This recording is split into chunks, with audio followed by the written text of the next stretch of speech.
Shall I compare thee to a summer's day? Thou art more lovely and more temperate. So you may have heard that before somewhere. It may sound rather familiar. So you may know that it's by Shakespeare, the English poet and playwright. So today we have a lesson on some slightly old-fashioned English language, but I've had a few requests to cover this topic, so I'm responding to those requests. And this is for native English speakers as well as for people who are learning English, people who usually watch my channel to learn English or improve their English. But I think native speakers of English will also find this useful if you're interested in, for example, poetry and older styles of English language and in literature. So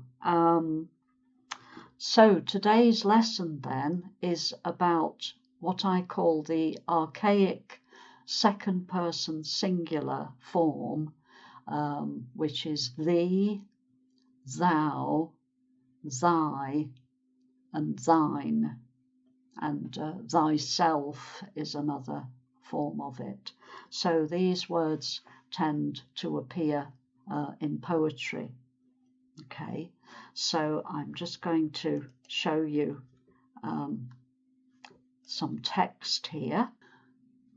Okay, so here we have the words. We've got thou, thee, thy, thine, and thyself. And you can see that the modern equivalent is just you, your, or yours, and yourself. So it depends whether it's the subject of the sentence or the object or the possessive or the reflexive. So I'll explain that as we go along. So with thou, like in the quotation I began with, thou art more lovely and more temperate. It means you are more lovely. So you, thou, they are the subject of that statement. You are, thou art. Okay. So also to say that these words, a few hundred years ago, at the time of Shakespeare, and a bit before Shakespeare as well, and after Shakespeare, writers and speakers also, people were using these words in conversation too. It was just the usual form. I'll explain a bit more about that in the next section. So that's thou as the subject. Thou art more lovely. You are more lovely. And then when it's the object, it changes to thee. So shall I compare thee to a summer's day means shall I compare you to a summer's day. So that's the object. Okay. And then thy is the possessive. So that means your, what belongs to you. Okay. You could say thy face, thy beautiful face, something like that. Your face, your beautiful face, that kind of thing. Okay, and then thine is an alternative. It depends sometimes if the next word begins with a vowel. Thine eyes, for example. You wouldn't say thy eyes. Thy eyes, it sounds a bit ugly because there's a break between thy eyes. So thine eyes, it sort of flows better. Thine eyes are shining or whatever, meaning your eyes. So that's the possessive belonging to you. And then the reflexive, thyself, meaning yourself. You could say, if you look in a mirror, you see yourself. So in this older form, you might say, thou seest thyself in the mirror, something like that. You see yourself in the mirror. Okay, so that's the general overview of these words. So if we just carry on, just to explain a little bit more about them. So these are all the second person singular archaic form, the old-fashioned style of English from around the time of Shakespeare, as I said. And it's often found in poetry and also in Shakespeare's plays and older writings in general, old editions of the Bible, for example. And it's the old sort of informal, familiar form, whereas when in the past, when people said you, that was sort of more formal and respectful, which is still the case in a lot of other languages all over the world. But I'm just using here examples from French and German.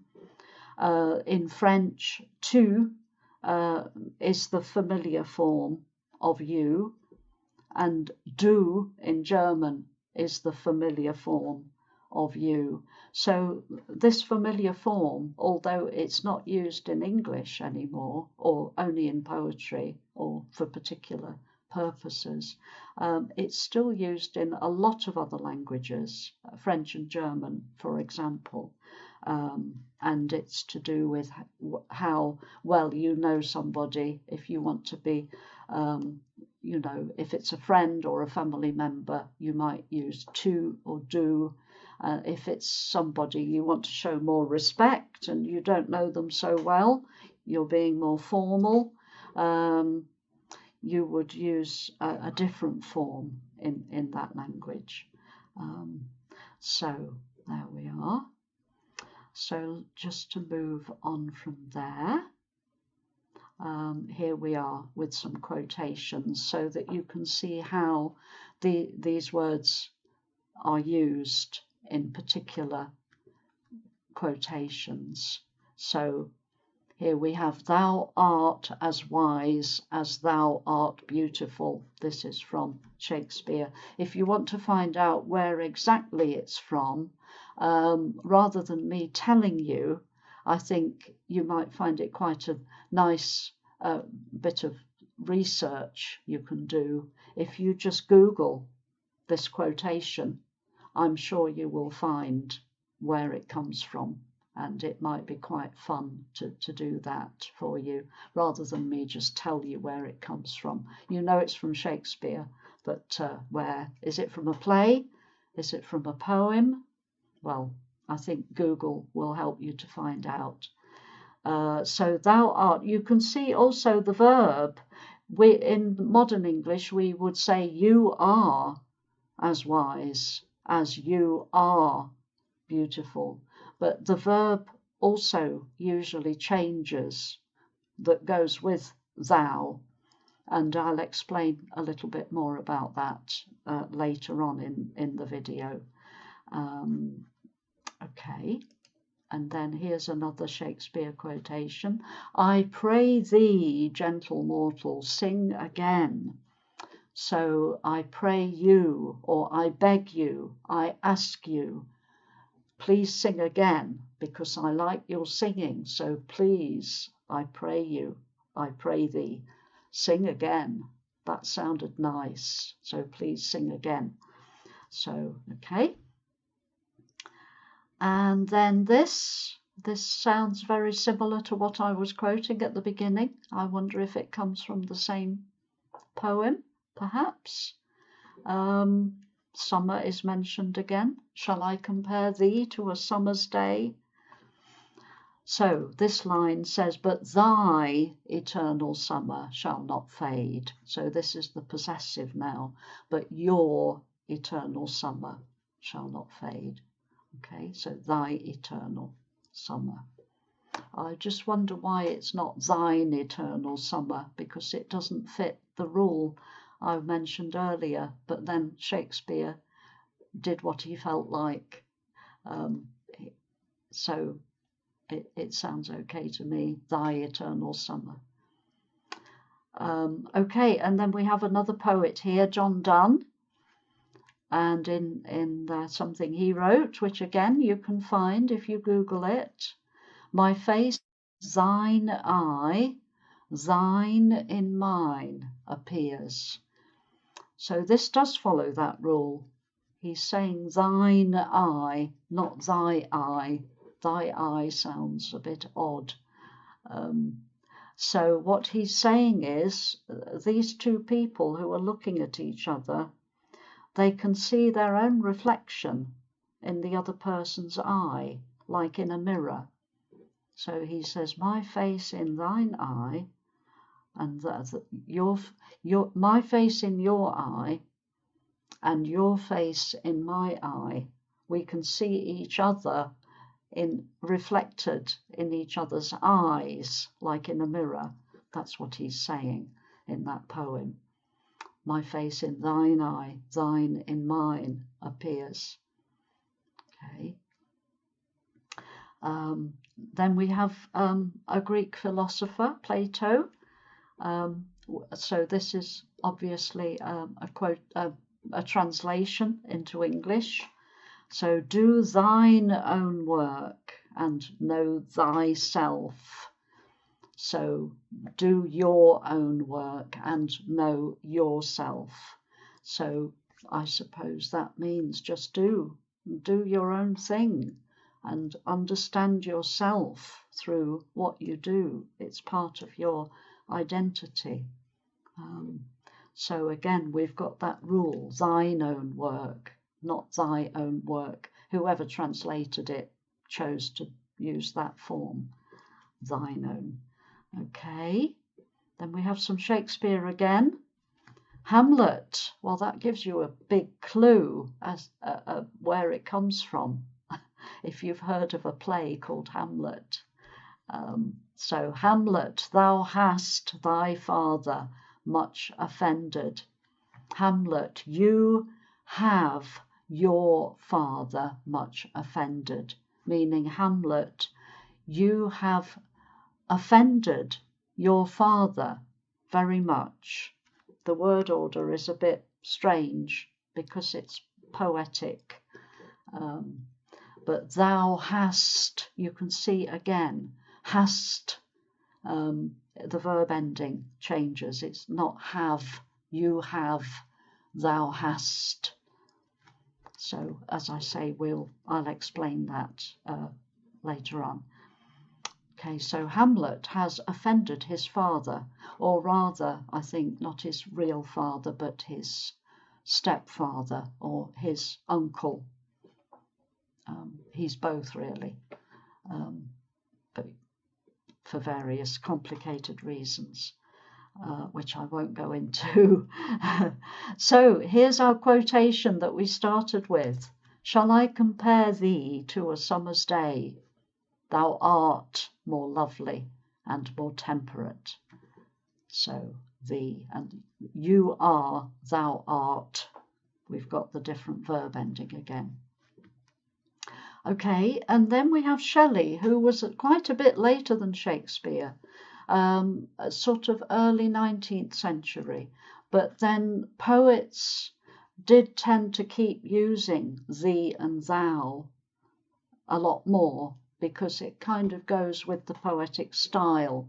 So in poetry, you might find it a lot, coming more up to date in time, because it's a poetic tradition in a way. So let's see what we have here. Now this is Shelley writing or speaking to a bird, a skylark. So it's a bird high up in the sky, singing, making an amazing sound, and he's writing a poem to the bird. So he says, hail to thee, blithe spirit. So hail to you, or hello. He's saying hello, hello, hello, you up there. Hail to thee, blithe spirit.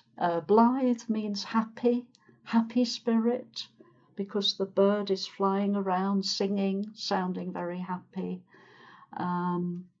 Bird, thou never wert. Bird, you never were. So here we've got the past tense of the verb to be, which is usually was or were, but here with thou, it changes again. Thou wert, or thou never wert. So there's another verb ending that changes. Okay, so he's saying you were never really a bird. He thinks this bird is so special. It's very different from other birds. Bird thou never wert, that from heaven or near it pourest thy full heart. So he's saying this bird, it's pouring its heart out. So pourest thy full heart, you pour your full heart. So you can see again, to pour is to pour out something from your heart, or to pour in a literal sense, to pour a liquid, like pouring a cup of tea from a teapot, that sort of thing, or pouring water from a jug. So pour and pourest, thou pourest thy heart, thy full heart, in profuse strains of unpremeditated art. So meaning the sounds, the strains, the music from the bird. Unpremeditated meaning sort of unplanned, it's just spontaneous. The bird is just singing spontaneously and pouring out its heart in a very happy mood, apparently. Okay, so we have several examples. We've got thee and thou and thy. So that's a good example using 3 of the forms. Okay, so now just to explain a little bit about the verb endings, and I've just given a few different verbs here to show how the form works. So the verb to know, I know, you know, he knows, she knows. For thou, it's thou knowest or thou knowst. Often you get this apostrophe to show there's a missing letter, knowest. And in poetry that's quite important, because the rhythm of the poetry matters, the number of syllables in a line, and sometimes the poet just wants 1 syllable rather than 2, so they can choose between thou knowest and thou knowst. So 2 syllables with knowest and 1 syllable with knowst, and that choice is often made because of the rhythm or the meter of the line, to make sure it's not 1 beat too much or 1 beat too few. Okay, so then the verb to go, thou goest. So often it's an st that goes on the end of the verb. So then to make, thou makest, or thou makest, if you just want 1 syllable, makest, like that. And then the verb to be, thou art, because it's an irregular verb, I am, you are, he is, she is, but thou art. So, or it could be thou beest, it's not meaning you're a beast, it's not the same spelling anyway. Thou beest, beest. And then the past tense also, I was, you were, he was, she was, thou wast, in the past. Or another alternative, thou wert, which is closer to were, you were, thou wert. And thou wast is closer to I was, thou wast. So it's closer to that. Okay, and then to have, thou hast, thou, and then the past, thou hadst. Bit difficult to pronounce. So had, I had in the past, you had, we had, they had, thou hadst. So the st does come up a lot. Okay, to do, I do, you do, he does, she does, thou dost, or thou doest, doest. And then in the past, I did, you did, he did. It's all did, but thou didst, didst. Okay, and then can, thou canst, could, thou couldst, may, thou mayest, or thou mayst, if you want just one syllable instead of two. Should, thou shouldst, would, thou wouldst, shall, thou shalt. Okay, and will, thou wilt, and must, thou must, and there's no change at all, no change to the verb. Okay, there's always one exception at least. Right, so I hope that's all clear. And then we have a bit of information about how this form is still used, even in a very modern way, in films, for example. So in Star Wars, in The Empire Strikes Back, Darth Vader says, "What is thy bidding, my master?" So what is your bidding? Meaning, what do you want me to do? What are my orders for today? That sort of thing. What is thy bidding, my master? What must I do? What do you want me to do? Okay, so if you're a Star Wars fan, that's probably a very familiar line. And then also in some regional dialects in the UK, Lancashire and Yorkshire up in the north, and also in the west, further south, but in the west, these are used still. So some people might say, sit thee down, meaning sit yourself down, sit or sit you down. I've heard people say, sit you down, sit you down, sit thee down. I'll get thee a cup of tea, something like that, sit thee down. And then people also say thou knows, which is means you know, or thou knowest, as we had earlier with the verb ending, thou knowest. Some people, mostly in the north, I think, thou knows, or they might pronounce it thou knows, because they have some different vowel sounds. So, I hope that's been a useful explanation, whether you're a native English speaker who's perhaps never quite been sure of how these words work. Sometimes you get people using them, but they use the wrong form, or they don't put the right ending on the verb because they're not really clear on how it works grammatically. So I hope this helps to see if you're actually writing poetry yourself, you might want to use it in the correct way. Okay, so that's the lesson, and there is a quiz if you'd like to do the quiz just to test your knowledge on this. Do go to engVid.com for the quiz. And you might also like to look out for my several videos I've already made on poetry, sometimes looking at a particular poem and analysing it. So do look out for my other poetry videos.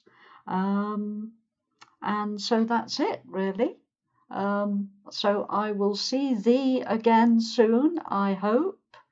And take care, and all the best with the quiz. Bye for now then. Bye.